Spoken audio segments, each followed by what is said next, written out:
الحمد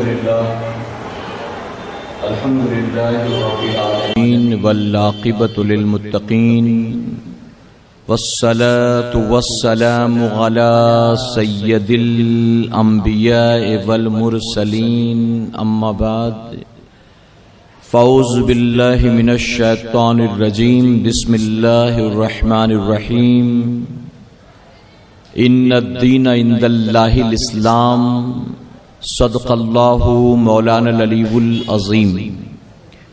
پڑھیں الصلاۃ والسلام علیک یا رسول اللہ، الصلاۃ والسلام علیک یا حبیب اللہ، الصلاۃ والسلام علیک یا نبی اللہ وعلی آلک وصحابک یا نور اللہ صلی اللہ تعالی علیہ وسلم.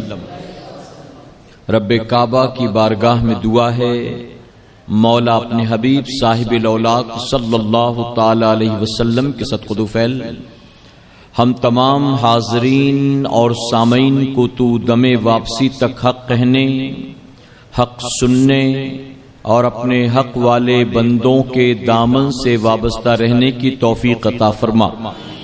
ساتھ ہی بارگاہ رب العزت میں دعا ہے کہ مولا ہم گناہ گاروں سیاہ کاروں کو، ہمارے والدین کو اور ہماری قیامت تک آنے والی تمام نسلوں کو صحیح معنوں میں غوث و خواجہ اور رضا سے محبت کی توفیق نصیب فرما اور ان کی محبتوں کا صلہ ہمیں دنیا اور آخرت دونوں جہاں میں نصیب فرما. سارے جہاں سے اچھا ہندوستان ہمارا، سارے جہاں سے اچھا ہندوستان ہمارا، ہم بلبلے ہیں اس کی یہ گلستان ہمارا. اور مذہب نہیں سکھاتا آپس میں بیر رکھنا، مذہب نہیں سکھاتا آپس میں بیر رکھنا، ہندی ہے ہم وطن ہے ہندوستان ہمارا. میرے پیارے آقا علیہ الصلوۃ والتسلیم کے پیارے دیوانوں، آج ہم اور آپ اپنی یوم آزادی کو منانے کے لیے یہاں پر جمع ہوئے ہیں اور خاص کر کے اسلام اور وطن کی محبت اس موضوع پر میں آپ کے سامنے کچھ اہم باتیں اور کچھ تاریخی باتیں گوش گزار کروں گا، اس نیت کے ساتھ کہ آپ اس میسج کو اپنے دل و دماغ میں اتارنے کے ساتھ ساتھ اپنے طور پر اسے دوسروں میں بھی عام کرنے کی ضرور کوشش کریں گے انشاءاللہ. میرے پیارے آقا علیہ الصلوۃ والتسلیم کے پیارے دیوانوں، آج جہاں اسلام اور اسلام کے ماننے والوں پر بے شمار الزامات ہیں، وہیں پر ہم ہندوستانی مسلمانوں پر ایک بہت بڑا الزام یہ بھی ہے کہ ہندوستان کا مسلمان اپنے ملک کا وفادار نہیں ہے.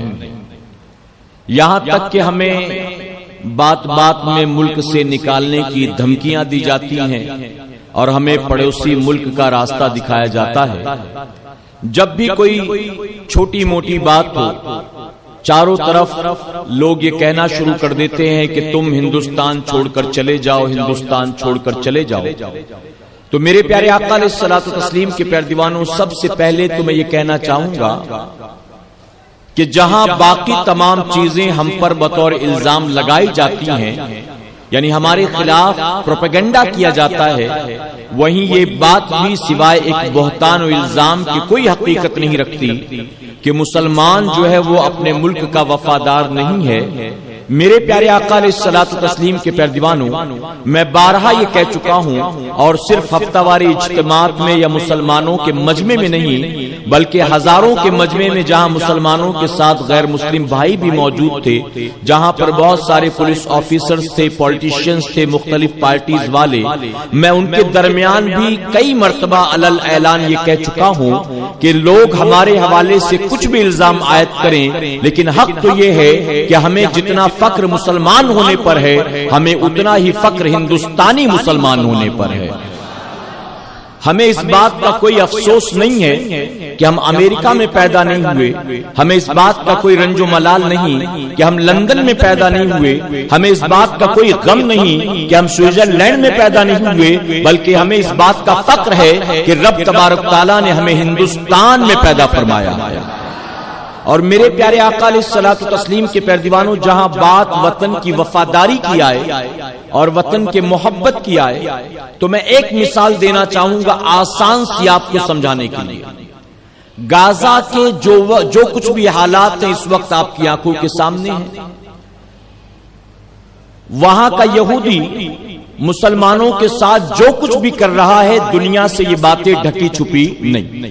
یہ بات اور ہے کہ دنیا اندھی بہری ہو گئی ہے اور اس پر ریئیکٹ کرنے کو تیار نہیں، کسی کی جرت نہیں ہے کہ آگے بڑھ کر یہودیوں کا ہاتھ پکڑے اور مسلمانوں کی حمایت میں کھڑے ہو جائے۔ میرے پیارے آقا علیہ الصلوۃ والتسلیم کے پیروانوں، یہ ظلم و زیادتیاں کیوں ہیں؟ ذہن میں سوال پیدا ہوا کہ آخر انہیں مارا کیوں جا رہا ہے، آخر ان کے خون سے ہولی کیوں کھیلی جا رہی ہے، ان کی آبروؤں کو لوٹا کیوں جا رہا ہے، ان کے بچوں کو گود میں ہلاک کیوں کیا جا رہا ہے۔ جب اس پر چلا تو پتا چلا کہ در حقیقت یہودی چاہتا ہے کہ غزہ کے مسلمان غزہ کو چھوڑ کر چلے جائیں۔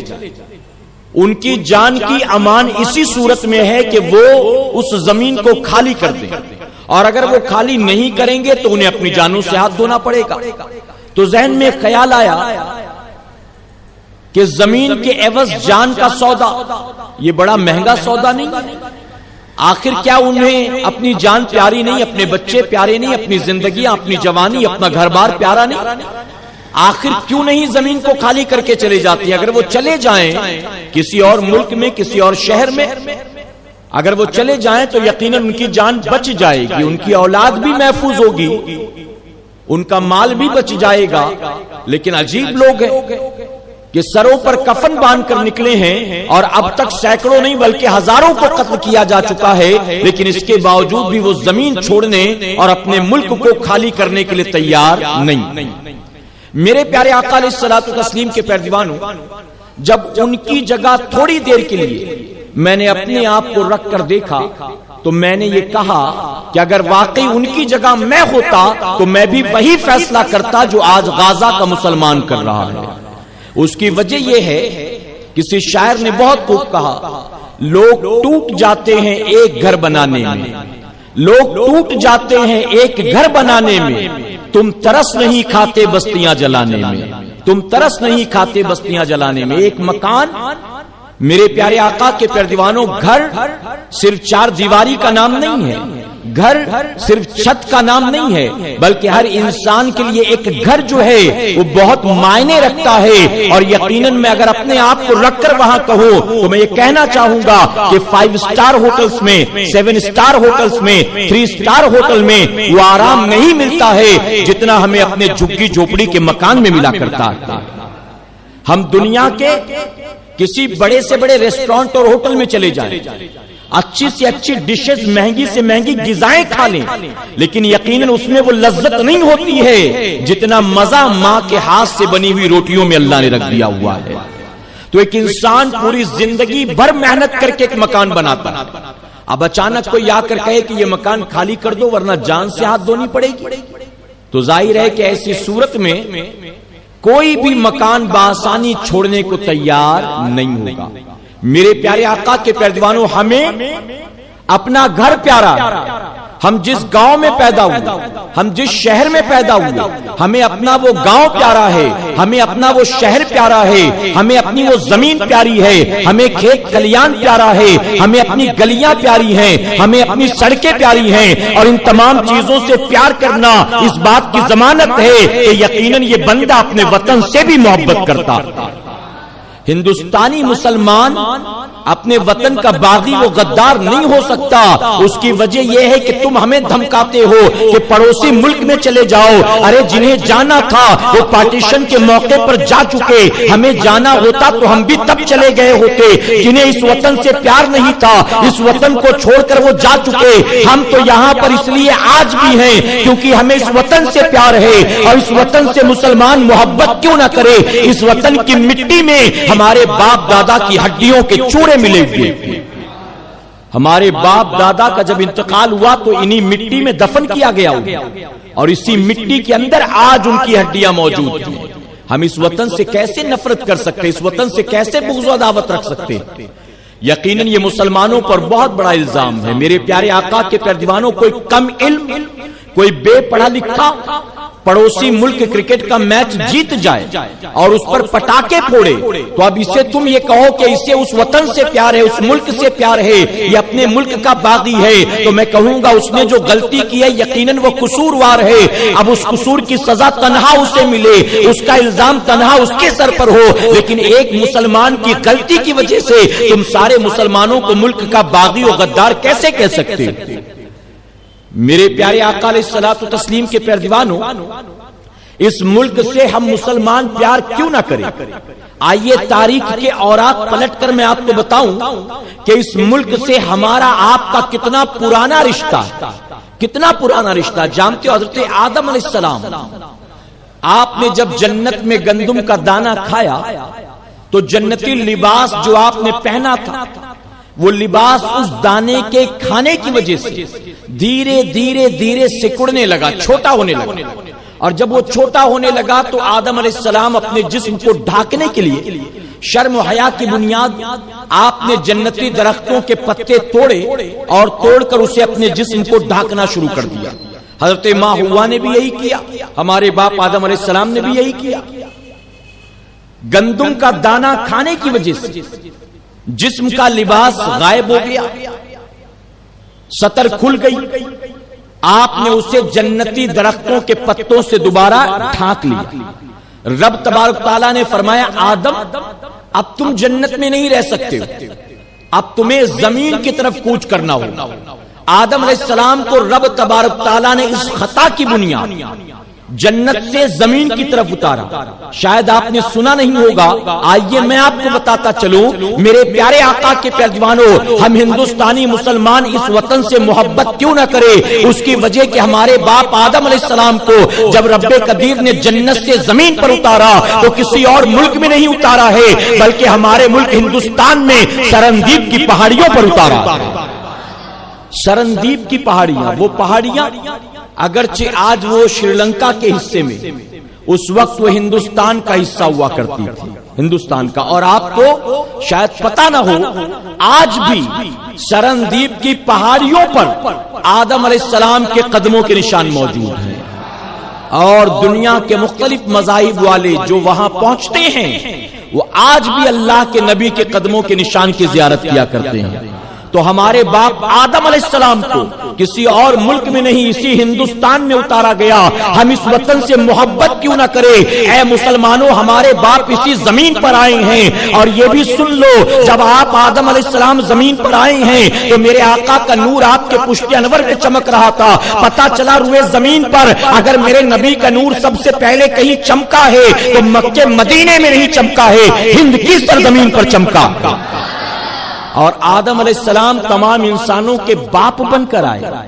آدم علیہ السلام اللہ کے پہلے نبی بن کر آئے. اب جب آدم علیہ السلام پہلے نبی بن کر آئے تو ہمیں یہ بھی پتا چلا کہ ہندوستان کی سرزمین وہ سرزمین ہے جہاں سب سے پہلے جبرائیل علیہ السلام کے قدم پڑے.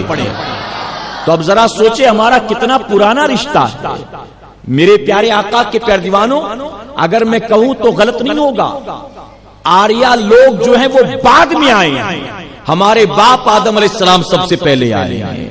میرے نبی کا نور ہندوستان کی سرزمین پر چمکا ہے، جبرائیل علیہ السلام کے قدم ہندوستان کی سرزمین پر پڑے ہیں، اور آپ نے سنا ہوگا آدم علیہ السلام کے بیٹے حضرت شیس علیہ السلام اور شیس علیہ السلام کی قبر کے حوالے سے یہ مشہور روایت ہے کہ ایودھیا میں شیس علیہ السلام کی قبر مبارک موجود ہے، ایک قبر جس کے حوالے سے جو بہت لمبی چوڑی ہے، تاریخ نگاروں نے لکھا کہ یہ شیس علیہ السلام کی مزار مبارک ہے، اور بعض لوگوں نے لکھا کہ نوح علیہ السلام کی قبر مبارک ہے، اور صرف یہی نہیں بلکہ آگے میں آپ کو بڑھ کر بتاتا چلو اے مسلمانوں، بعض تاریخ نگاروں نے یہاں تک لکھا ہے کہ 1,24,000 40,000 کم و بیش انبیاء جو روئے زمین پر جلوگر ہوئے، اس میں سے تقریباً 40 نبی ایسے ہیں جنہیں اللہ نے ہندوستان کی سرزمین پر مبعوث فرمایا ہے، 40 انبیاء، اور ان کی قبریں بھی ہندوستان میں موجود ہیں۔ ہاں، کون سے مقامات پر ہیں، کہاں کہاں ان کی قبریں ہیں، کون کون سے نبی ہیں، اس کے حوالے سے کوئی تاریخ نہیں ملتی، لیکن ریسرچ کرنے والوں نے یہ بات بتائی کہ تقریباً 40 انبیاء کی قبریں ہندوستان میں موجود ہیں۔ اب بتاؤ کیا مسلمان اب بھی اپنے ملک کا باغی ہو سکتا ہے، اپنے وطن کا غدار؟ میرے پیارے آقا کے پیروانوں، میں نے جنتی درختوں کے پتوں کی بات کی، فرمایا گیا سب سے زیادہ گرم مسالے ہندوستان میں پائے جاتے ہیں، اور کیوں پائے جاتے ہیں؟ آدم علیہ السلام چونکہ جنتی درختوں کے پتے لے کر زمین پر آئے، تو جہاں جہاں آپ کے قدم پڑے پتے جھڑ کر زمین پر گرے، تو ان جنتی درختوں کے پتوں کی بنیاد اللہ نے گرم مسالے پیدا فرما دیے ہیں۔ سرندیپ کی پہاڑیوں اور شری لنکا میں سب سے زیادہ گرم مسالے ہوتے ہیں، اس وقت وہ ہمارے ملک کا حصہ تھا، اب وہ ان کے حصے میں ہے، ورنہ میرے پیارے آقا کے پیروانوں سب سے زیادہ گرم مسالوں کے ایکسپورٹر آج شری لنکا نہیں بلکہ ہندوستان والے ہوتے، ہندوستان والے ہوتے۔ یہ تو بٹ گیا تو وہاں چلا گیا سب کچھ۔ تو میرے پیارے آقا کے پیروانوں عرض کر رہا تھا کہ آدم علیہ السلام اپنے ساتھ گویا یہ اللہ کی نعمتیں لے کر ہندوستان کی سرزمین پر آئے۔ ہمارے باپ آدم علیہ السلام سرندیپ کی پہاڑیوں پر، اور ہماری ماں حضرت حوا جدہ میں، ایک دوسرے کو تلاش کرتے رہے حتیٰ کہ ایک دوسرے کی ملاقات میدان عرفات میں 9 ذی الحجہ، اسی لیے 9 ذی الحجہ کو عرفہ کا دن کہتے ہیں، اور عرفہ سے مراد، عرفات سے مراد ملاقات کا میدان، ملاقات کا۔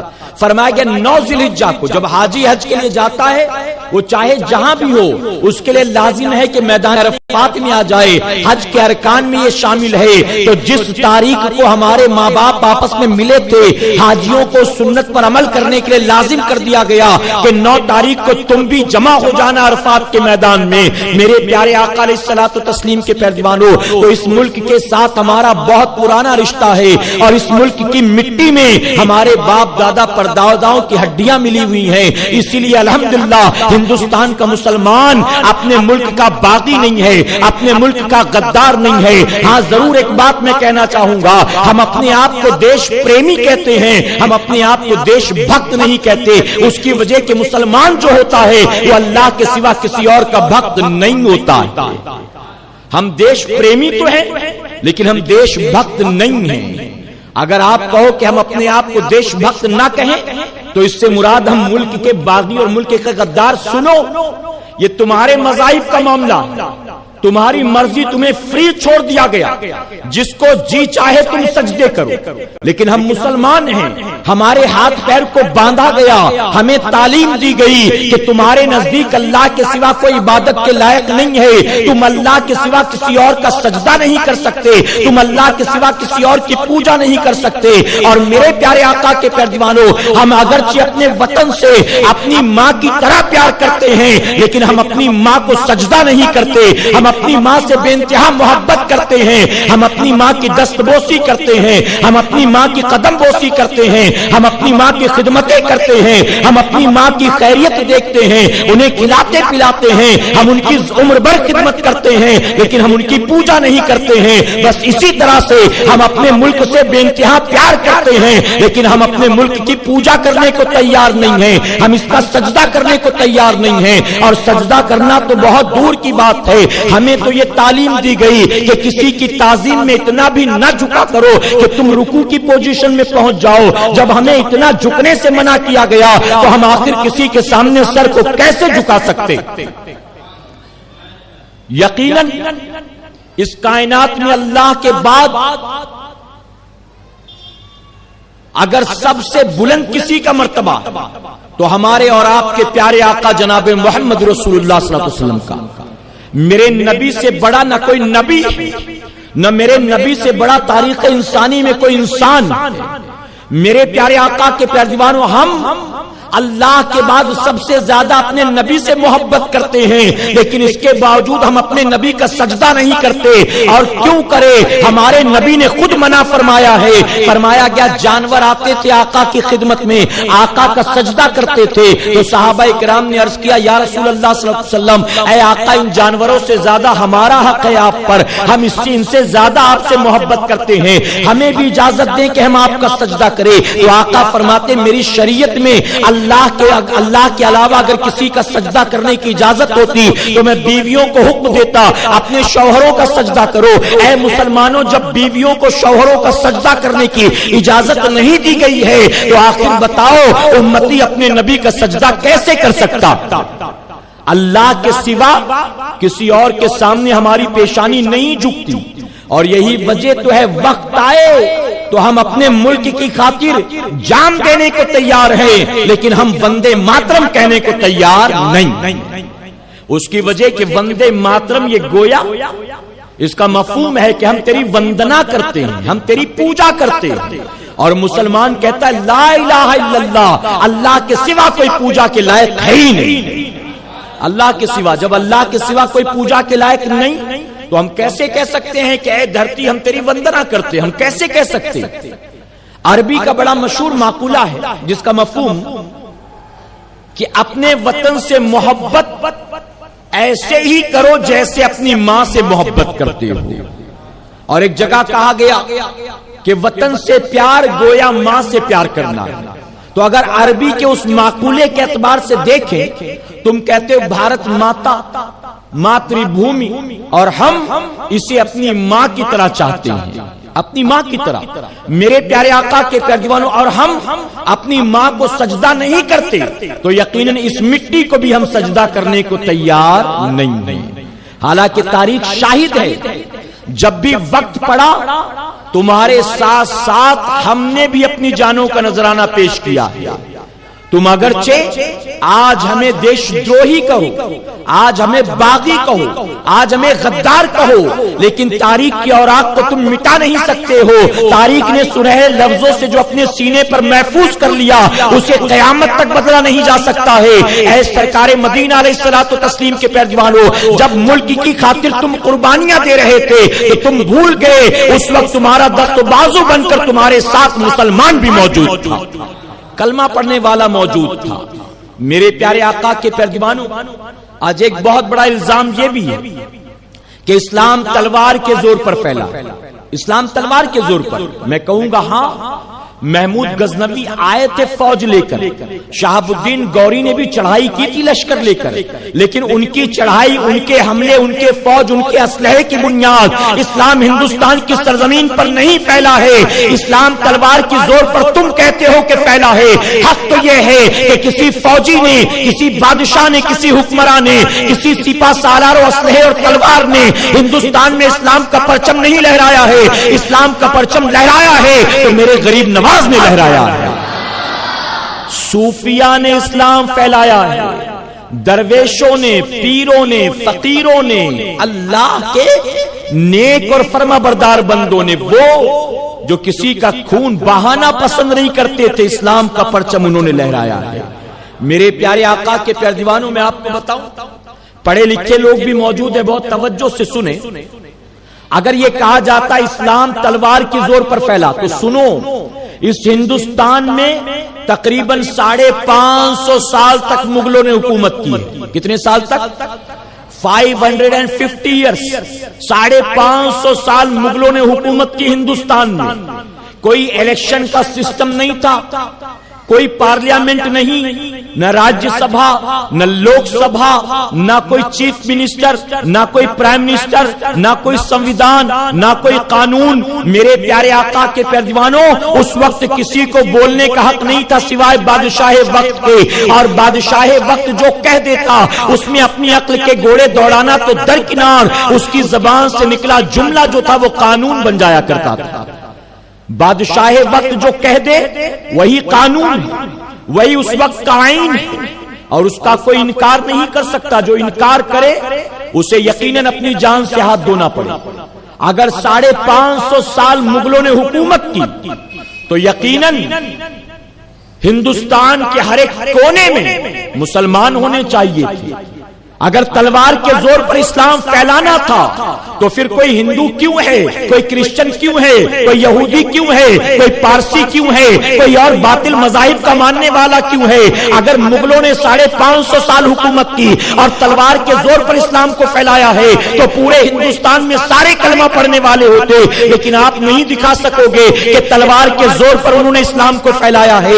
میرے پیارے آقا علیہ الصلوۃ والتسلیم کے پیروانوں، 550 سال کا عرصہ جو ہوتا ہے وہ کوئی معمولی عرصہ نہیں ہوتا ہے۔ میں 100 سال کی بات کرتا ہوں، آپ 550 سال کی لمبائی چوڑائی کا اندازہ لگائیں گے۔ میں 100 سال کی بات کرتا ہوں، آپ اپنے والد کا نام جانتے ہیں، آپ ان کے والد کا نام جانتے ہیں، لیکن آپ کو ان کے والد کا نام نہیں معلوم ہے۔ ابھی 100 سال کی بات ہے لیکن آپ کو دادا کے بعد پردادا کا نام یاد نہیں ہے۔ میں کہتا ہوں 100 سال کا عرصہ گزرا ہے اور آپ کو اپنے پردادا کا نام یاد نہیں ہے۔ جب 100 سال میں دنیا اتنی بدل جاتی ہے، آپ سوچے 550 سال کتنا طویل عرصہ ہوتا ہے۔ اگر تلوار کے زور پر اسلام کو پھیلانا ہوتا تو اس دور کے مغل بادشاہوں نے اعلان کیا ہوتا اب ہندوستان میں سوائے مسلمان کے اور کوئی نہیں ہوگا، صبح ہونے سے پہلے یا تو کلمہ پڑھ لو، یا تو ملک خالی کرو، یا تو گردنیں کٹانے کو تیار ہو جاؤ۔ تو بتاؤ کیا ایک بھی دوسرے مذہب کا موجود ہوتا؟ اے سرکار مدینہ علیہ الصلوۃ والتسلیم کے پیروانوں، ہندوستان میں مغلوں نے 550 سال حکومت کی، اس کے بعد انگریز قابض ہو گیا۔ انگریز آیا کاروبار کے سلسلے میں اور حکمراں بن کر بیٹھ گیا۔ اس نے مغلوں کے تختے کو پلٹ کر رکھ دیا، اس نے تمام بادشاہوں کے تخت و تاج کو چھین لیا۔ جانتے ہو جب انگریز قابض ہوا 550 سال کے بعد، اس وقت ہندوستان میں سارے کے سارے مسلمان نہیں تھے، نہ 50% تھے، نہ 40% تھے، نہ 30% تھے۔ اگر تلوار کی زور پر پھیلا ہوتا تو پورا ہندوستان مسلمان ہوتا، لیکن جب انگریز قابض ہوا 550 سال کے بعد میں تو جانتے ہیں ہندوستان میں صرف 20% لوگ مسلمان تھے۔ کتنے پرسنٹ؟ اب بات کلیئر ہو گئی نا؟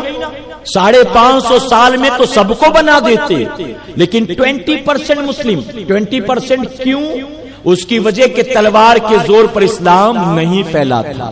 اور میرے پیارے آقا کے پیروانوں، آپ کو شاید یہ بھی نہ معلوم ہو، جب محمود غزنوی نے، وہ محمود غزنوی جس کو بڑا ظالم و جابر کہا جاتا ہے اور اسی کے سر سارے الزام لگائے جاتے ہیں، محمود غزنوی نے جب سومناتھ مندر پر چڑھائی کی تو اس کی فوج میں جو فوجی تھے اس میں تقریباً 35% جو فوجی تھے وہ خود غیر مسلم تھے، وہ غیر مسلم تھے۔ اور اس وقت مغل بادشاہوں کا یہی معاملہ تھا، وہ ظلم و زیادتیاں کرنے نہیں آئے تھے، وہ ہندوستان پر قابض ہونے نہیں آئے تھے، وہ لوگوں کے خون کو بہانے اور آبرو کو لوٹنے نہیں آئے تھے، بلکہ میرے پیارے آقا کے پیروانوں، ہندوستان کی سرزمین انہیں اتنی پیاری تھی، انہیں یہاں کا موسم اتنا اچھا لگتا تھا کہ مغل بادشاہ آئے تو لوٹ کر لے جانے نہیں آئے تھے بلکہ ہندوستان میں بسنے کے لیے آئے تھے۔ ہندوستان میں اور جتنے بھی آئے، آپ دیکھو جن جن لوگوں نے حکومتیں کی ہے ہندوستان میں، ان کی قبریں بھی آپ کو ہندوستان میں مل جائیں گی، ان کی قبریں بھی۔ انگریز تقریباً 125 سال حکومت کی، انگریز نے 125 سال حکومت کی ہے، اس نے ملک کو کچھ دیا نہیں ہے، اس نے صرف اور صرف ملک کو لوٹا ہے۔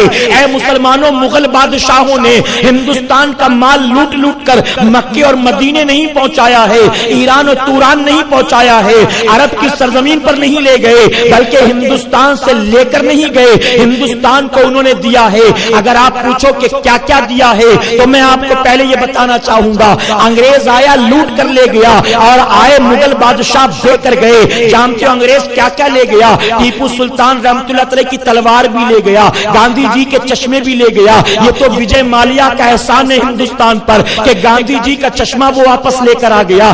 تقریباً 1.5 کروڑ روپے دے کر ٹیپو سلطان رحمت اللہ علیہ کی تلوار وہ لے کر آ گیا. ورنہ ہندوستان تو آج بھی اس لائق نہیں ہے کہ وہ یہ پیسے دے کر انگریزوں سے اپنی جاگیر خرید سکتا, اپنے باپ داداؤں کی پشتینی چیزیں خرید سکتا. ایک شراب کا بیاپاری خرید کر دیتا ہے کہ لو یہ تمہاری دھروہر ہے, لو یہ تمہاری امانت ہے, تم نہیں خریدتے میں خرید کر تمہیں دیتا ہوں. میرے پیارے آقا علیہ الصلوۃ والتسلیم کے پیروانوں, ابھی کچھ دنوں پہلے ہنگامہ تھا. ڈاکٹر بابا صاحب امبیڈکر جہاں پر جس ہاسٹل میں رہتے تھے لندن کے, اس کی نیلامی ہو رہی تھی اور لوگ بار بار پریشرائز کر رہے تھے کہ نیلامی کو روکا جائے, اسے تاریخی مقام بنا کر زیارت کے لیے رکھا جائے.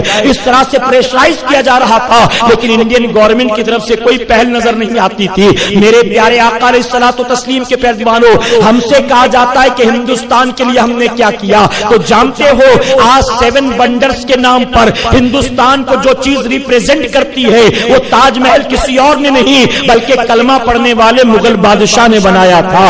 آج جس کی بنیاد کروڑوں ڈالر آتے ہیں ہندوستان میں, آج جس کی وجہ سے ہزاروں ٹورسٹ آتے ہیں ہندوستان میں, جو انڈیا کو ریپریزنٹ کرتا ہے دنیا میں, آخر وہ تاج محل کس نے بنایا تھا؟ ہاں میں یہ کہنا چاہوں گا, تاج محل شاہ جہاں نے اسلام کے لیے نہیں بنایا تھا بلکہ اپنی بیوی کی یاد میں بنایا تھا, بیوی کی محبت میں بنایا تھا. لیکن اس کے باوجود اگر لوٹنے کھسوٹنے آتا تو یہاں سے لے کر جاتا, وہ لے کر نہیں گیا, خود تو قبر میں چلا گیا لیکن ہمیشہ کے لیے اس ملک کو کچھ دے کر گیا.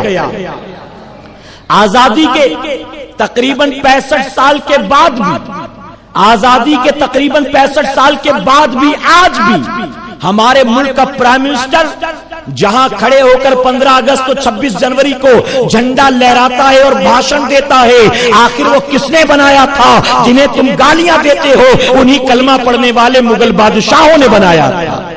یہ لال قلعہ کس نے بنایا؟ یہ قطب مینار کس نے بنایا؟ یہ تاج محل کس نے بنایا؟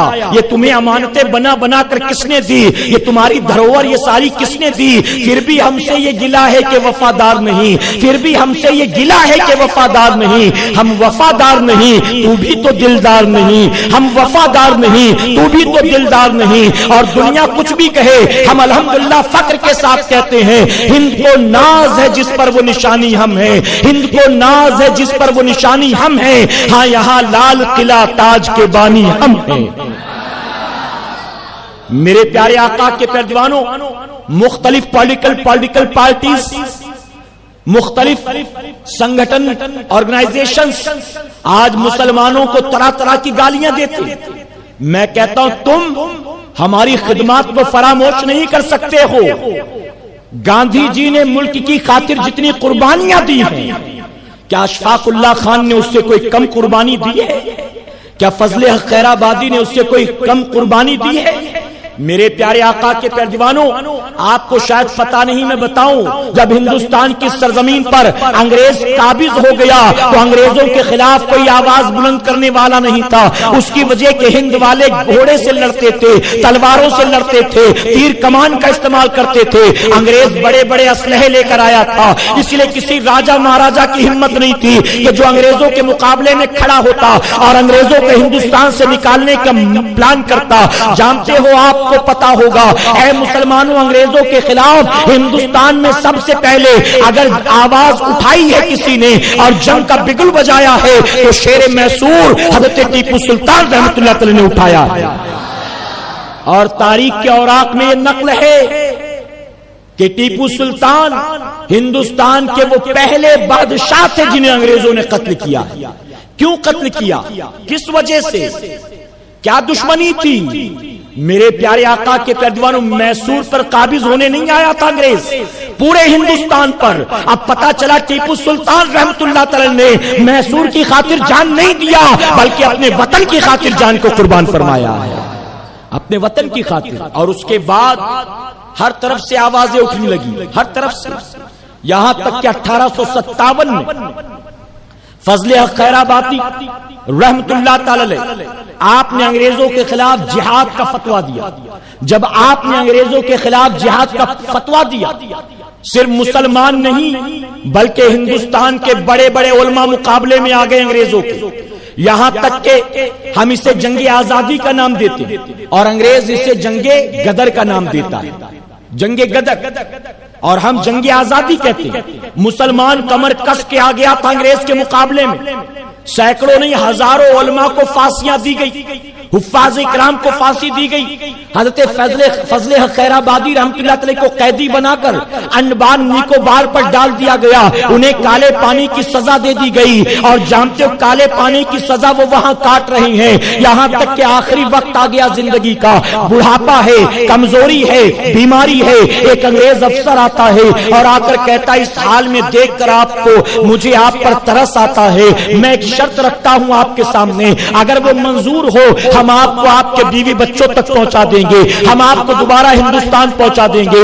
آپ نے فرمایا بتاؤ کیا شرط ہے؟ تو جانتے ہو انگریز آفیسر کیا کہتا ہے؟ وہ کہتا ہے تم نے 1857 میں ہمارے خلاف جو جہاد کا فتویٰ دیا تھا وہ فتویٰ واپس لے لو اور کہہ دو کہ مجھ سے غلطی ہوئی تھی، ہم تمہیں لے جائیں گے، بیوی بچوں تک پہنچا دیں گے۔ اتنا سننا تھا، غیرت ایمانی جوش مارتی ہے۔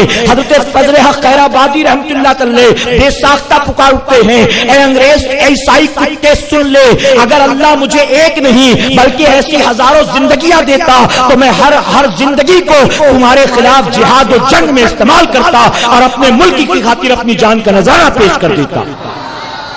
اس حال میں بھی پیچھے ہٹنے کو تیار نہیں تھے۔ مولانا محمد علی جوہر، مولانا شوکت علی جوہر، میرے پیارے آقا کے پیارے دیوانوں، یہ دو بھائی تھے۔ اب یہاں ایک بات اور بتانا چاہوں گا، آج جو مدارس پر انگلیاں اٹھاتے ہیں کہ آج مدرسہ آتنکواد کی ٹریننگ دینے کا سینٹر بن چکا ہے، دہشت گردی کا اڈا بن چکا ہے، یہاں لوگوں کے دلوں میں نفرتیں پیدا کی جاتی دوسرے مذاہب کے ماننے والوں کے لیے۔ میں کہتا ہوں تمام الزامات کے ساتھ یہ بھی ایک بہت بڑا الزام ہے، اے مسلمانوں وہ تمام لوگ جو جنگ آزادی میں ایک ساتھ کھڑے ہوئے تھے اور انگریزوں کو بھاگنے کے لیے بھاگنے پر مجبور کر دیا تھا، وہ تمام لوگ کون تھے؟ علامہ فضل حق خیر آبادی ہو، مولانا محمد علی جوہر ہو، مولانا شوکت علی جوہر ہو، یہ کہیں اور کے تربیت حاصل کیے ہوئے لوگ نہیں تھے، بلکہ یہ سب مدرسوں کے فارغ تھے، یا تو مدرسے کے طلبہ تھے یا تو وہاں پڑھانے والے تھے۔ میرے پیارے آقا کے پیارے دیوانوں، آج تم نے اس احسان کو فراموش کر دیا، حالانکہ مدرسوں نے بھی ہندوستان کی آزادی میں بہت بڑا رول پلے کیا، بہت بڑا رول پلے کیا۔ تمہیں بھگت سنگھ یاد ہے، تمہیں رام پرساد بسمل یاد ہے، بتاؤ کیا تم اشفاق اللہ خان کو فراموش کر سکتے ہو، جس نے رام پرساد بسمل کے ساتھ کھڑے ہو کر کہا تھا سرفروشی کی تمنا اب ہمارے دل میں ہے، سرفروشی کی تمنا اب ہمارے دل میں ہے، دیکھنا ہے زور کتنا بازوئے قاتل میں ہے۔ یہ نعرہ لگایا تھا مل کر اور مسکرائے ہوئے پھانسی پر چڑھ گئے تھے۔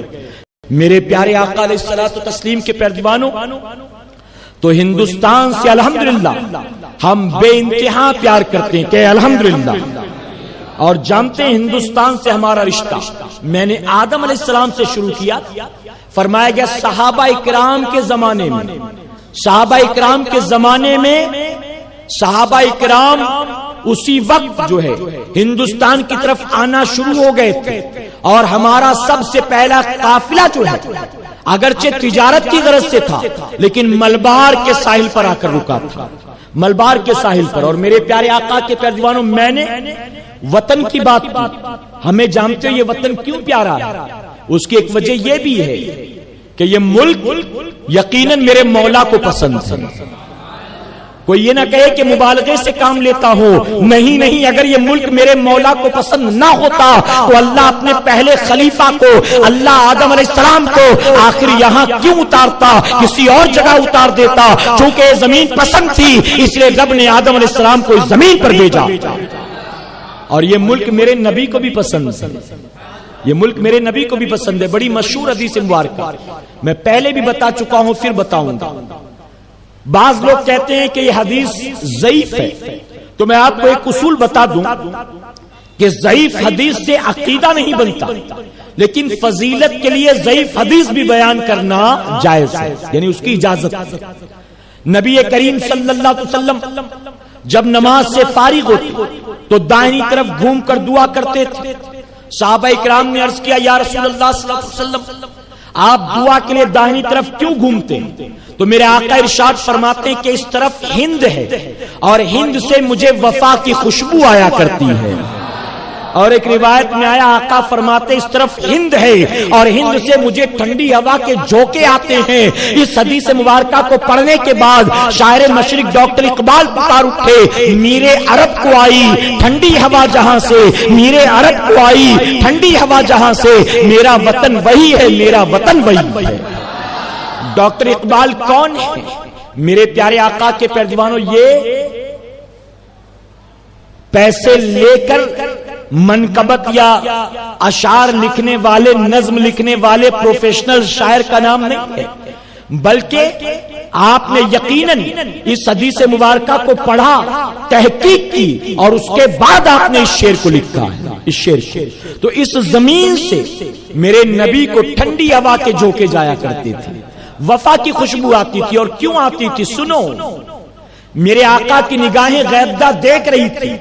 آج ہند میں نہ محراب ہے، نہ منبر ہے، نہ مینار ہے، نہ مزار ہے، نہ گنبد ہے، نہ اذان ہے، نہ نماز ہے، نہ کلمہ پڑھنے والا کوئی ہے. آقا کی نگاہیں غیبدہ دیکھ رہی تھی. آج وہاں میرا اپنا کوئی نہیں ہے، لیکن میں اپنا ایک نواسا بھیجوں گا معین الدین چشتی کی شکل میں، اور پورا ہند جو ہے میرا وفادار بن جائے گا. میرے نبی کی نگاہیں غیبدہ دیکھ رہی تھی کہ آج کوئی نہیں، لیکن صابر کلیری وہیں آئیں گے، بختیار کاکی وہیں آئیں گے، وارث پاک وہیں آئیں گے، بریلی کے تاجدار وہیں آئیں گے، صوفی حمید الدین ناگوری وہیں آئیں گے. آقا کی نگاہیں غیبدہ دیکھ رہی تھی یہ مکے مدینے والے میرے نافرمان ہو جائیں گے، میرے باغی و غدار ہو جائیں گے، لیکن ہند والے مجھ سے محبت کرتے ہوں گے. یہ اگرچہ میرا کھائیں گے، مجھے مالک و مختار نہیں مانیں گے، اگرچہ میرے پڑوس میں ہوں گے، لیکن مجھے مر کے مٹی میں ملنے والا کہیں گے. لیکن اسی ہند میں ایک وقت ایسا آئے گا جہاں میرے غلاموں کی تعداد ایسی ہوگی کہ وہ پکار پکار کر صبح شام کہیں گے سب سے اولا وہ اعلیٰ ہمارا نبی، سب سے بالا وہ بالا ہمارا نبی، سارے اچھوں میں اچھا سمجھیے جسے، ہے اس اچھے سے اچھا ہمارا نبی. آقا اسی لیے فرماتے ہیں اس راستے میں ہند ہے اور ہند سے مجھے وفا کی خوشبو آتی. تو پتا چلا یہ ملک میرے نبی کو بھی پسند ہے نا. تو اب بتائیے جو اللہ کو پسند ہے، اللہ کے حبیب کو پسند ہو، میرے غریب نواز کو پسند ہو، کیا اس ملک سے ہم بغاوت کریں گے معاذ اللہ، دشمنی کریں گے معاذ اللہ؟ میرے پیارے آقا علیہ الصلوۃ والتسلیم کے پیروانوں، آج المیہ یہ ہے کہ تاریخ جو لکھی گئی ہندوستان کی اسے لکھا ہے انگریزوں نے، اور انگریز نہ ہمارا دوست ہے نہ ان کا دوست ہے. آپ جانتے ہیں انگریز ہندوستان آیا تو اس نے یہاں پر دیکھا کہ سارے مذاہب کے لوگ آپس میں ایسا گھل مل کر رہتے ہیں، دیوالی بھی ساتھ ساتھ، عید بھی ساتھ ساتھ، ہولی بھی ساتھ ساتھ، بقرہ عید بھی ساتھ ساتھ، یہاں تک کہ ایک دوسرے کے ساتھ ایسے گھل مل کر رہتے ہیں کہ اگر ان کو ہم نے نہ توڑا تو ہم یہاں پر حکومت نہیں کر سکیں گے. تو انگریزوں نے سب سے بڑا پلان کیا، سب سے بڑی اسٹریٹجی بنائی، اور وہ تھا ڈیوائیڈ اینڈ رول. انہیں آپس میں لڑاؤ، ایک دوسرے کے دل میں ایک دوسرے کے لیے نفرت پیدا کرو، جب یہ ایک دوسرے سے الگ ہو جائیں گے تو ہم یہاں پر حکومت کر سکیں گے. اور وہ کافی حد تک اس میں کامیاب رہا.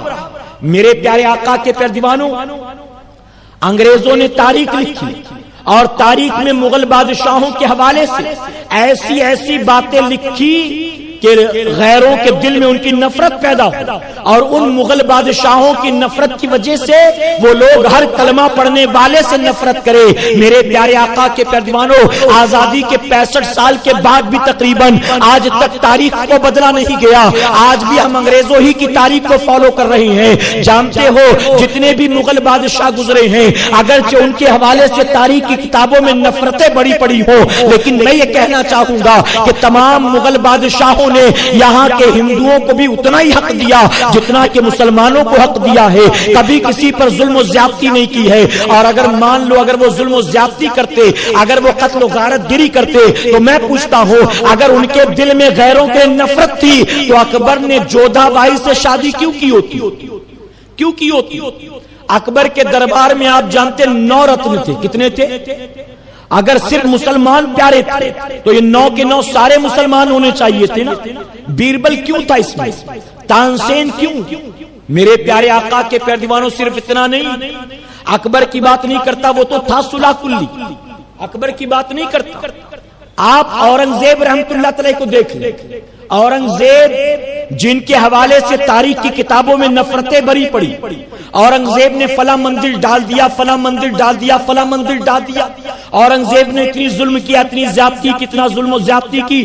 میرے پیارے آقا علیہ الصلوۃ والتسلیم کے پیروانوں, ہاں اورنگزیب رحمت اللہ تعالی نے اپنے باپ شاہ جہاں کو اور اپنے بڑے بھائی دارا کو قید کیا اور قید کر کے خوب حکمراں بن گیا. جانتے ہو, تاریخ اٹھا کر دیکھو تو پتا چلے گا کہ شاہ جہاں جو تھا وہ شرابی تھا, اور شرابی ہونے کی وجہ سے حکومت کا بوجھ سنبھالنے کی صلاحیت نہیں رکھتا تھا. اور جانتے ہو اسی طرح سے جو دارا تھا اس کا مکمل طور پر رجحان جو تھا وہ اسلام کے خلاف تھا, اسلام سے ذرا بھی اس کو پیار نہیں تھا. اگر وہ بادشاہ بنتا شاہ جہاں کے بعد تو ہندوستان کا نقشہ کچھ جدا ہوتا. اس لیے دونوں کو قید کر کے اورنگزیب رحمت اللہ تعالی حکمراں بن گئے, بادشاہ بن گئے, اور بادشاہ بننے کے بعد جتنا مسلمانوں کو حق دیا ہے اتنا ہی اپنے غیر مسلموں کو بھی برابر کا حق دیا.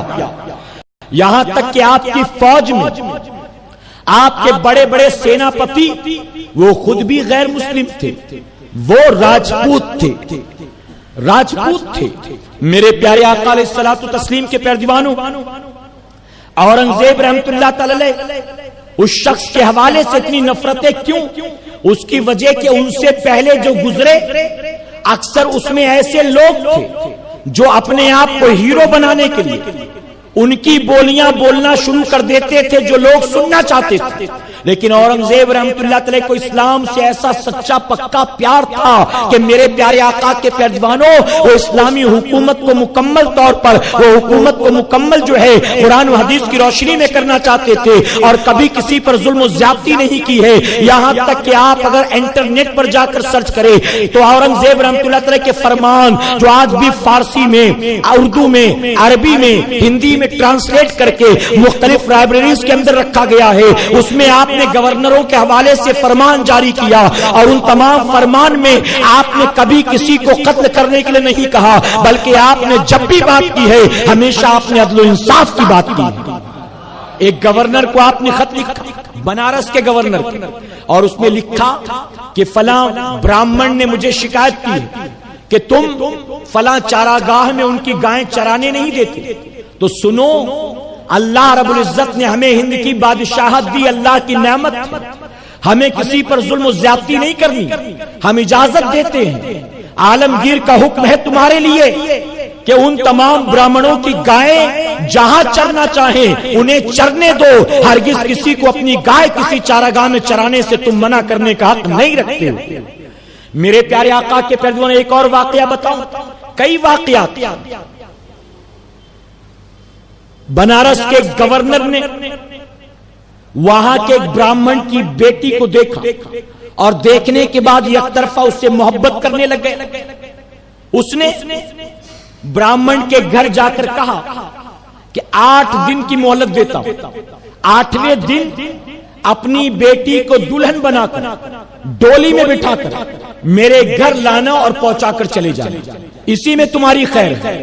اور اگر تم نے میری بات نہیں مانی تو تم سوچ سکتے ہو کہ تمہارا انجام کیا ہوگا.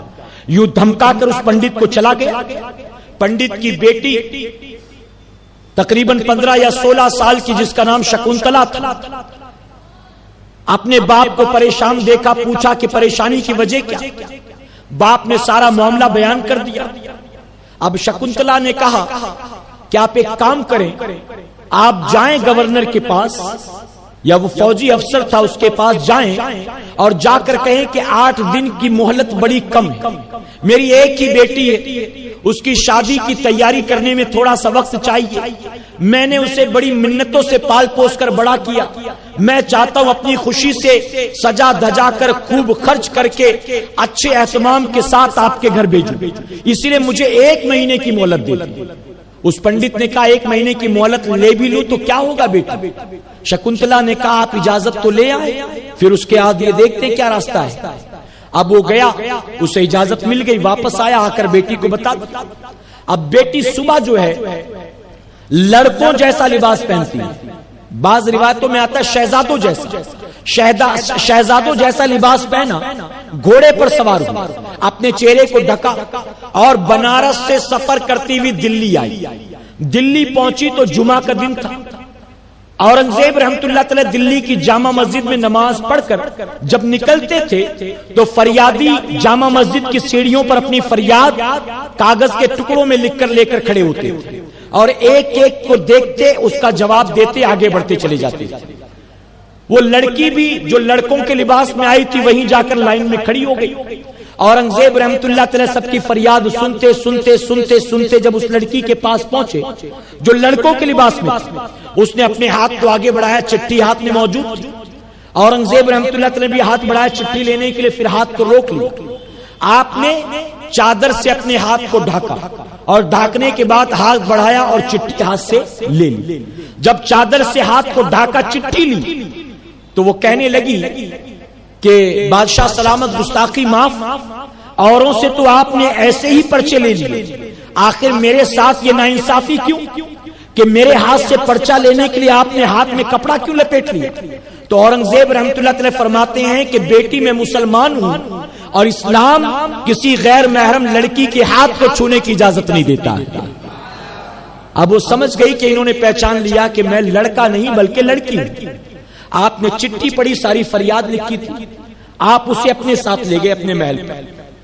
کچھ دن آپ نے اسے اپنے گھر میں محل میں ٹھہرایا اور ٹھہرانے کے بعد آپ نے اسے روانہ کیا یہ کہہ کر کہ بیٹی جاؤ اپنے والد سے کہہ دو کہ جب 1 مہینہ پورا ہو جائے تو ڈولی سجا کر ڈولی میں تمہیں بٹھا کر اس کے گھر لے جائے اور پہنچا کر چلا جائے۔ اللہ اکبر۔ لڑکی نے سنا تو پریشان کہ میں اتنی دور سفر کر کے آئی، باپ کو اتنا بھروسہ دے کر آئی، لیکن یہاں تو کوئی فائدہ ہی نہیں ہوا۔ آخرکار بادشاہ کا حکم تھا، کیا کرتی؟ چلی گئی۔ وہ چلی گئی، باپ کو جا کر بتایا۔ باپ نے کہا بیٹی مجھے ڈر لگتا ہے کہ اب کل کیا ہوگا، اتنی دور تو گئی، بادشاہ کے سامنے اپنا مسئلہ رکھا لیکن کوئی نتیجہ تو برآمد نہیں ہوا۔ تو بیٹی کہتی، شکنتلا کہنے لگی کہ بابا جان آپ پریشان نہ ہو، مجھے اب بھی بادشاہ پر بھروسہ ہے، مجھے اب بھی ان پر بھروسہ ہے۔ اس کی وجہ کہ میں چند دن ان کے گھر رہی تھی، لیکن جتنے دن رہی اتنے دن میں انہوں نے تقریباً 15 بار مجھے بیٹی بیٹی کہہ کے بلایا ہے۔ تو ایک باپ یہ گوارا نہیں کر سکتا کہ اس کی بیٹی کی آبرو کو کوئی لوٹ لے۔ جیسے آپ پسند نہیں کرتے ویسے ہی میرا دل یہ کہتا ہے کہ میرا بادشاہ بھی میری آبرو نہیں لوٹنے دے گا۔ اب دیکھتے ہیں بادشاہ نے جو حکم دیا ہمیں عمل کرنا ہے۔ فرمایا گیا مہینہ پورا ہو گیا، بیٹی کو دلہن بنا کر ڈولی میں رکھا اور کہاروں کے ذریعے اس کے گھر پر پہنچا دیا۔ جب اس کے گھر دلہن آ گئی وہ خوش ہوا، باہر نکلا فقراء میں مال بانٹنے کے لیے، غریب غربا میں پیسے لٹانے کے لیے۔ میرے پیارے آقا کے پیروانوں، وہ پیسہ بانٹتے بانٹتے آگے بڑھا، ایک فقیر لوگوں کے درمیان میں کھڑا تھا جس نے چہرے کو ڈھانک رکھا تھا۔ جب اس کے پاس پہنچا اور پھینک کر مال دینا چاہتا تھا، اس فقیر نے ہاتھ بڑھا کر کہا میں یوں گرا ہوا پیسہ نہیں لیتا بلکہ میں وہ سائل ہوں جو ہاتھ سے ہاتھ میں لیتا ہوں۔ اس نے کہا کوئی بات نہیں، وہ خوشی کے نشے میں چور تھا، نئی نئی دلہن گھر بیٹھے بٹھائی مل گئی تھی۔ اس نے مال نکالا اور جیسے ہی ہاتھ میں رکھنا چاہتا تھا فوراً اس کے ہاتھ کو پکڑ لیا فقیر نے، چہرے سے نقاب ہٹایا، وہ کوئی اور نہیں بلکہ وقت کا بادشاہ اورنگزیب تھا۔ اورنگزیب رحمت اللہ تعالی تھے۔ آپ نے ایک ہاتھ سے اس کے ہاتھ کو پکڑا، اپنی تلوار کو نکالا اور نکالنے کے بعد کہا تو نے اللہ کی نعمت کو کیا سمجھا؟ تو جس طرح چاہے اسے مس یوز کرے، اللہ نے ہمیں حکمراں بنایا ہے، اللہ نے ہمیں بادشاہ بنایا ہے۔ ہم ظلم و زیادتی کے لیے بادشاہ نہیں بنے ہیں، ہم عدل و انصاف کے لیے بادشاہ بنے ہیں۔ آپ نے فوراً حکم دیا 4 ہاتھی بلائے گئے، ان 4 ہاتھیوں میں اس انسان کے ہاتھ پیر کو باندھا گیا اور 4 سمت ہاتھیوں کو دوڑایا گیا، یہاں تک کہ اس کا جسم جو تھا وہ چر کر رہ گیا لوگوں کی آنکھوں کے سامنے۔ عبرت تھی تمام فوج کے لیے، عبرت تھی تمام اس دور کے انسانوں کے لیے کہ جو کسی بچی کی آبرو پر ہاتھ ڈالنے کی کوشش کرے گا اس کا یہ انجام ہوگا۔ ہم کہتے کاش آج بھی اورنگزیب جیسا کوئی حکمراں ہوتا۔ آج تم اورنگزیب کو گالیاں دیتے پیتے ہو. ایک حکمراں آج اگر ہندوستان کی سرزمین پر ان اورنگزیب کی طرح ہوتا تو آج ہر گلی کوچے میں ریپ کیسز نہ ہو رہے ہوتے, آج بلاکار کے کیسز نہ ہو رہے ہوتے. کل کا اخبار میں نے اٹھا کر دیکھا, خون کے آنسو رونے کا جی چاہتا ہے. میرے پیارے آقا کے پیارے دیوانوں, گورکھپور یا ہریانہ کی بات ہے, ایک باپ نے اپنی بیٹی کے ساتھ بلاکار کیا اور جانتے ایک بار دو بار نہیں بلکہ بچی اب جو ہے پریگننٹ ہو چکی ہے, اب بچی جو ہے حاملہ ہو چکی ہے. اللہ اکبر. اس حال میں اگر انسان پہنچ گیا ہے, اس حد تک انسان گر گیا ہے, تو کیوں گر گیا ہے؟ اس کی وجہ یہ ہے کہ آج اورنگزیب جیسا حکمراں نہیں ہے. آج تو کھلا پلا کر ہر کوئی رفو چکر ہو جاتا ہے. میرے پیارے آقا کے پیارے دیوانوں, واقعہ یہیں پر ختم نہیں ہوتا بلکہ فرمایا گیا اورنگزیب رحمت اللہ تعالی اسے سزا دینے کے بعد اس بچی کو اپنے ساتھ اس کے گھر لے کر جاتے ہیں, اس کی چوکھٹ پر بیٹھتے ہیں, اس کے دروازے پر آپ 2 رکعت نفل ادا کرتے ہیں شکرانے کی, اور ادا کرنے کے بعد آپ کہتے بیٹی شکنتلا ذرا ایک گلاس پانی تو لے کر آ. بچی اندر سے ایک گلاس پانی لے کر آتی ہے, آپ پانی پیتے ہیں اللہ کا نام لے کر, اور پانی پینے کے بعد کہتے شکنتلا وہ دن ہے اور آج کا دن ہے جس دن تو میرے محل میں آئی تھی, جس دن تو میرے پاس فریاد لے کر آئی تھی, میں نے اسی دن قسم کھائی تھی جب تک اس انسان کو سزا نہ دوں گا, جب تک تیری آبرو کی حفاظت نہ کروں گا, نہ ایک دانہ کھاؤں گا, نہ ایک قطرہ پانی کا پیوں گا. آج میں نے اپنا روزہ تیری چوکھٹ پر افطار کیا ہے. میرے پیارے آقا کے پیارے دیوانوں, فرمایا گیا برہمنوں نے اس وقت جو بنارس کے تمام برہمن تھے انہوں نے عالمگیر کے اس عمل کو اتنا پسند کیا, اتنا پسند کیا کہ آپ نے جہاں پر 2 رکعت نماز پڑھی تھی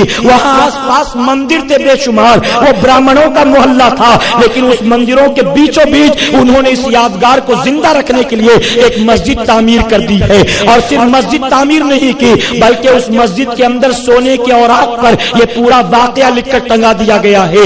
عالمگیر ایسا عدل و انصاف کرنے والا بادشاہ گزرا. میرے پیارے آقا کے پیارے دیوانوں, کاشی وشوناتھ مندر کے حوالے سے ملتا ہے کہ اورنگزیب نے اسے ڈھایا, اورنگزیب نے اسے توڑا, بس اتنا کہہ کر لوگوں کے خون کو کھولایا جاتا.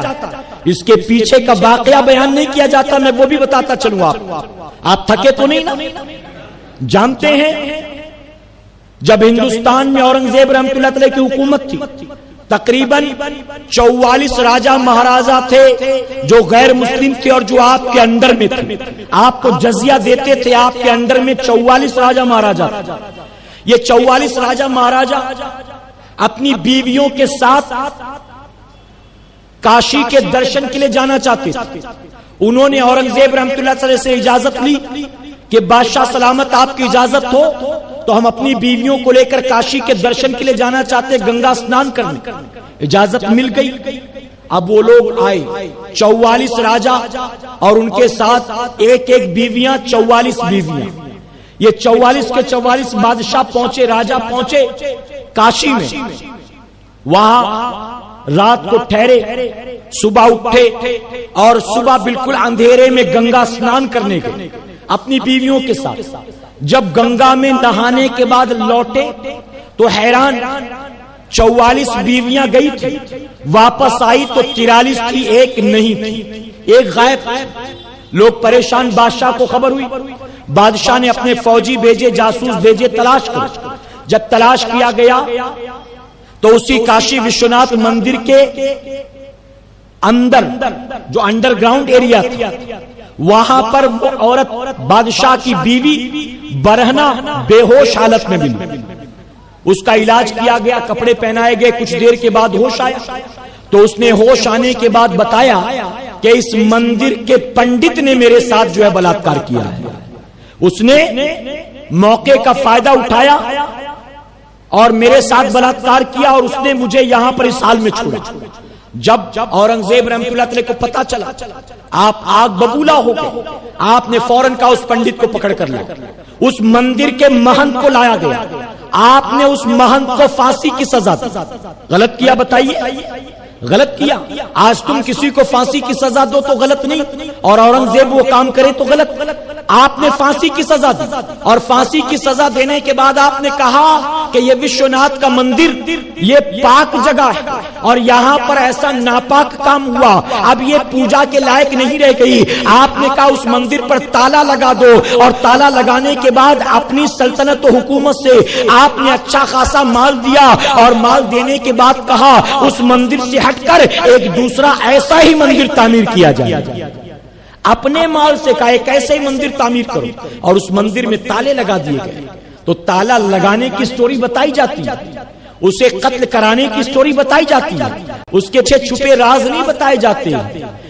آپ نے مندر تعمیر کروائی، میرے پیارے آقا کے پیروانوں، اورنگزیب رحمۃ اللہ تعالی نے اپنے دور خلافت میں حکم جاری کیا تھا جتنے بھی مندر ہندوستان میں ایک بھی توڑے نہیں جائیں گے، اگر وہ ٹوٹ رہے ہیں، گر رہے ہوں تو مکمل طور پر انہیں تعمیر کرنے، ریپیئر کرنے کی میری طرف سے اجازت ہے، اور اگر کوئی اس کی حیثیت نہیں رکھتا تو میں اپنے پاس سے اس کام کے لیے مال دینے کو تیار، اپنے پاس سے۔ میرے پیارے آقا کے پیروانوں، وقت کے بادشاہ لیکن کبھی بادشاہی نہیں کی، بلکہ فرمایا گیا اورنگزیب رحمت اللہ تعالی آپ نے کبھی بادشاہت کے مال سے، مال غنیمت سے 1 روپیہ بھی اپنی خاطر استعمال نہیں کیا، بلکہ آپ اپنے ہاتھ سے ٹوپیاں بناتے تھے، آپ جو ہے قرآن شریف لکھتے تھے، اور اس کے عوض جو ہدیہ ملتا اس سے اپنے کھانے کا انتظام کرتے تھے۔ آج انہیں گالیاں دی جاتی ہیں، اور وہ جس نے جودہ بائی سے شادی کی، جس نے دین الہی کا آغاز کیا، اسے اکبر دا گریٹ کہہ کے بلایا جاتا ہے۔ میرے پیارے آقا کے پیروانوں، تو نظریے جدا جدا ہیں، حق تو یہ ہے کہ مغل بادشاہوں نے ہندوستان کو لوٹا نہیں ہے، ہندوستان کو دیا ہے، وہ یہاں سے لے جانے نہیں آئے تھے، یہی رچنے بسنے آئے تھے۔ آج ان کی قبریں ہندوستان میں موجود ہے، لارڈ ماؤنٹ بیٹن کی قبر یہاں پر موجود نہیں ہے، ملکہ وکٹوریہ کی قبر یہاں پر موجود نہیں ہے۔ آخر انہوں نے ہندوستان کو کیا دیا ہے؟ جو کچھ دیا ہے مغلوں نے دیا ہے۔ آج مونومنٹس آپ دیکھ لے، آپ بڑے بڑے جو ہے ہسٹوریکل پلیسز اگر دیکھ لے تو آپ کو ماننا ہوگا کہ اسے مغلوں نے بنایا ہے، کلمہ پڑھنے والوں نے بنایا ہے۔ آخر یہ کس نے لکھا؟ سارے جہاں سے اچھا ہندوستان ہمارا، کہنا پڑے گا ایک کلمہ پڑھنے والے نے لکھا ہے۔ اور کچھ دنوں پہلے میسج گھوم رہا تھا موبائل میں، آج ہمارا ترنگا جس کے سامنے سر جھکاتے ہیں، جس کو سلامیاں پیش کرتے ہیں، یہ ترنگا بھی کسی اور نے نہیں بنایا ہے، یہ ترنگا بنانے والی بھی ایک کلمہ پڑھنے والی عورت تھی۔ یہ ترنگا جو ڈیزائن کیا گیا ہمارا نیشنل فلیگ، اسے بھی ایک مسلمان عورت نے ڈیزائن کیا ہے۔ میرے پیارے آقا علیہ الصلوۃ والتسلیم کے پیروانوں، تو الحمدللہ ہم اپنے ملک کے وفادار ہیں کہ الحمدللہ۔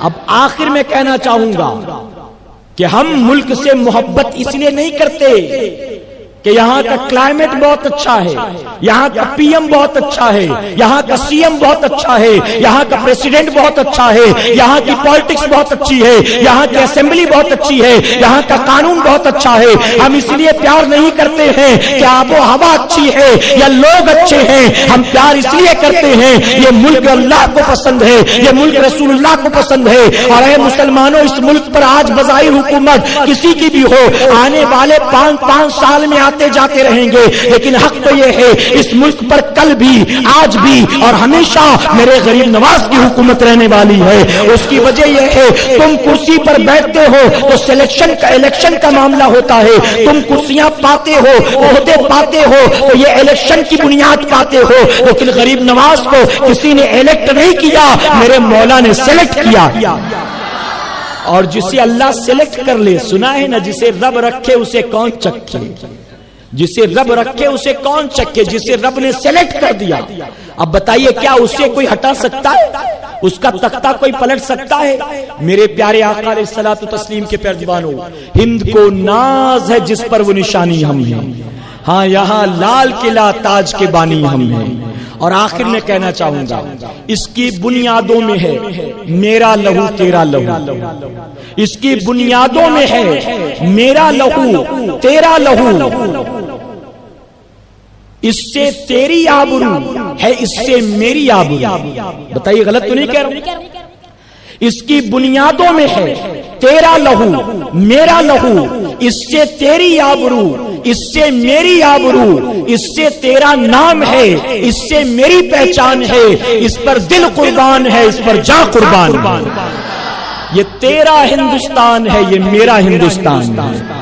اور ایک بات اور کہنا چاہوں گا، وہ جو الزام لگاتے ہیں نا، وہ جو الزام لگاتے طرح طرح کے، کبھی دہشت گرد، کبھی آتنکوادی، کبھی باغی، کبھی غدار، ان سے کہوں گا تیرا میرا شیشے کا گھر، میں بھی سوچوں تو بھی سوچ، تیرا میرا شیشے کا گھر، میں بھی سوچوں تو بھی سوچ، پھر دونوں کے ہاتھ میں پتھر، میں بھی سوچوں تو بھی سوچ۔ اگر ہم سے یہ گلہ ہے کہ وفادار نہیں، ہم وفادار نہیں، تو بھی تو دلدار نہیں۔ ہم نے کسی پی ایم کو گولی نہیں ماری، ہم نے کسی سی ایم کو گولی نہیں ماری، ارے مہاتما گاندھی سے لے کر راجیو گاندھی تک اٹھا کر دیکھ لو، گولیاں تم نے ماری ہے، بم تم نے برسائے ہیں، ہم نے کسی پر گولی نہیں چلائی ہے۔ میرے پیارے آقا کے پیارے دیوانوں، اگر یہ کہتے ہیں کہ آزادی کی جنگ میں ہم اتنے تھے تم کتنے تھے، ہم اتنے تھے تم کتنے تھے، ہم کہتے ہیں کہ اے مسلمانوں، ہم اس وقت 20% تھے، تم 80% تھے، تو ظاہر ہے تم ہی زیادہ ہوگے، ہم کم ہوں گے۔ اگر گاندھی جی ایک طرف ہیں، ایک طرف نہرو جی ہیں، ایک طرف لال بہادر شاستری ہیں، ایک طرف سردار ولبھ بھائی پٹیل ہیں، تو آپ کو ان کے ساتھ میں اشفاق اللہ خان بھی نظر آئیں گے، خان عبد الغفار خان بھی نظر آئیں گے، میرے پیارے آقا کے پیارے رفیق احمد قدوئی بھی نظر آئیں گے، مولانا ابوالکلام آزاد بھی نظر آئیں گے، آپ کو ڈاکٹر ذاکر حسین بھی نظر آئیں گے، تو یہ سارے آپ کے ساتھ موجود ہیں۔